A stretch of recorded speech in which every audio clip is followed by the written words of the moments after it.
आणि म्हणून आपल्याला गणेशाची साथ द्यायची, आणि म्हणून आपल्याला गणेशाची साथ द्यायची, आणि म्हणून आपल्याला गणेशाची साथ द्यायची. मला आज आठवण होते आदरणीय एस.आर. देशमुखांची. आदरणीय विलासराव देशमुख साहेबांचा सच्चा कार्यकर्ता एस.आर. देशमुख इथे रोज सकाळी 5 वाजता चालत असत.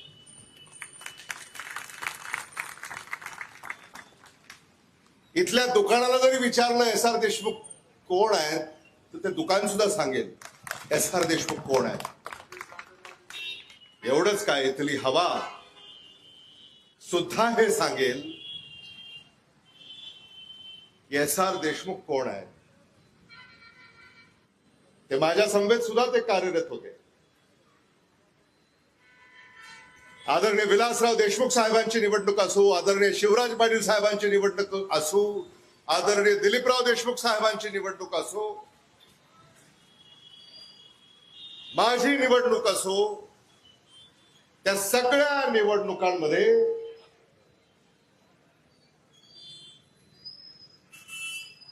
प्रचारामध्ये सगळ्यात पुढे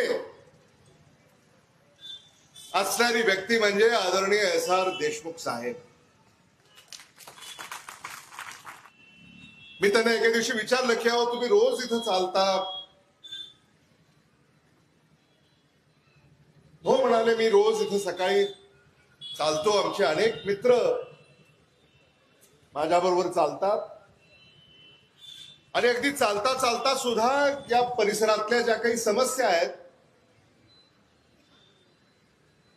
त्याचा उहापोह, चर्चा, सोडवणूक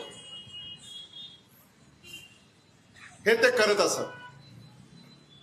मी हे एवढ्यासाठी सांगतोय, त्या विचाराचा वारसा घेऊन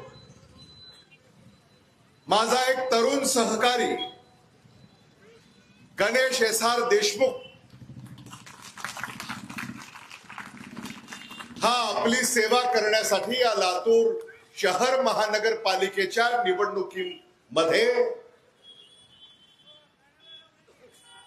उभा आहे.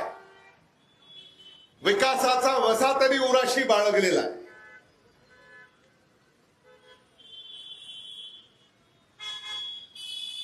आणि त्यांनी काम करायला सुरुवात केली.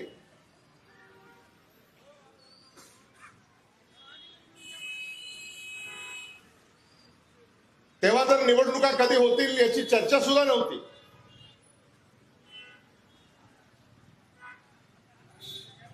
गणेश देशमुखांनी सुद्धा त्यांच्या वडिलांचे सगळे मित्र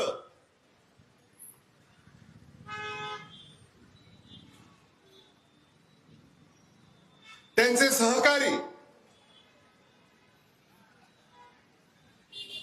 एस.आर. देशमुखांच्या सहकार्यांसाठी किंवा त्यांना मानणाऱ्या लोकांसाठी काहीतरी करावं म्हणून गणेशनं कामाला सुरुवात केली. गणेशनं कामाला सुरू केली तर शंकराला पटलं नाही.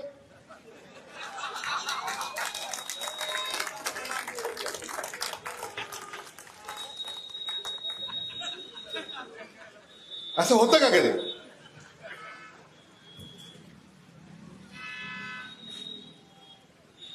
गणेश आणि शंकर काय नातं आहे तुम्हाला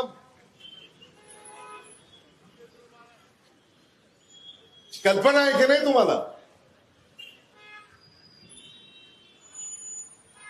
आणि म्हणून आपल्याला गणेशाची साथ द्यायची, आणि म्हणून आपल्याला गणेशाची साथ द्यायची, आणि म्हणून आपल्याला गणेशाची साथ द्यायची.